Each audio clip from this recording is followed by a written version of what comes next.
വീണ്ടും ഒരു പകർച്ച നടക്കുന്നുണ്ട്. അവർ ഇരുന്ന ഇടമെല്ലാം കുലുങ്ങി, അവർ ഭയപ്പെട്ട് ഒരു സെക്കൻഡ് ടച്ച്, ആമേൻ, ഒരു സെക്കൻഡ് ഇമ്പാർട്ടേഷൻ. നിങ്ങളുടെ മേൽ ഒരിക്കൽ ഇമ്പാർട്ടേഷൻ നടന്നിട്ടുള്ളവരായിരിക്കാം എങ്കിൽ ഞാൻ വീണ്ടും നിങ്ങളോട് പറയുന്നു, ഇന്ന് ഒരിക്കൽ കൂടെ കർത്താവ് ഇമ്പാർട്ട് ചെയ്യാൻ വേണ്ടി പോകും.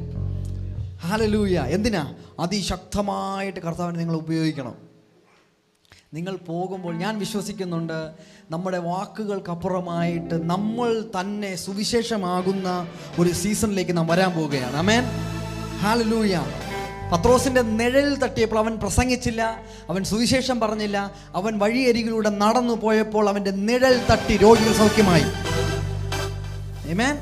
അവിടെ പ്രസംഗമൊന്നുമില്ല, വഴിയരികിൽ മാർക്കറ്റിലൂടെ നടന്നു പോയതാ. ബസ്സിനകത്ത് നിങ്ങൾ കയറിയാൽ നിങ്ങളുടെ ദേഹത്തൊരുത്തൻ തട്ടിയാൽ അവൻ സൗഖ്യമായിരിക്കണം. ആമേൻ.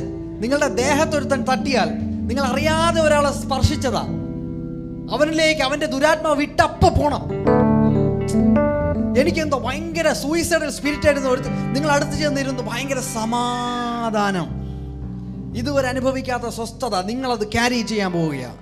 ആമേൻ. നിങ്ങൾ ഇവിടെ നിന്ന് പോകുമ്പോൾ നിങ്ങൾ വന്നതുപോലെയല്ല, നിങ്ങൾ പോകുമ്പോൾ കർത്താവിൽ നിന്ന് ചിലതും കൊണ്ടുപോകാൻ പോവുകയാണ്. കർത്താവിനെയും കൂടെ കൊണ്ടുപോകാൻ പോവുകയാണ്. ഞാനിത് പറയുന്നത് വെറുതെ ഒന്നുമല്ല, നിങ്ങൾ ഗോസ്പലാകാൻ പോവുകയാണ്.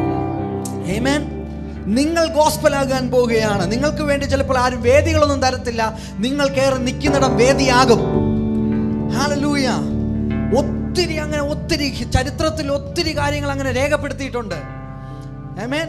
അങ്ങനെ ഒത്തിരി കാര്യങ്ങളുണ്ട്. നിങ്ങൾ ചരിത്രത്തെ വീണ്ടും ആവർത്തിക്കുന്നവരായി മാറാൻ പോവുകയാണ്.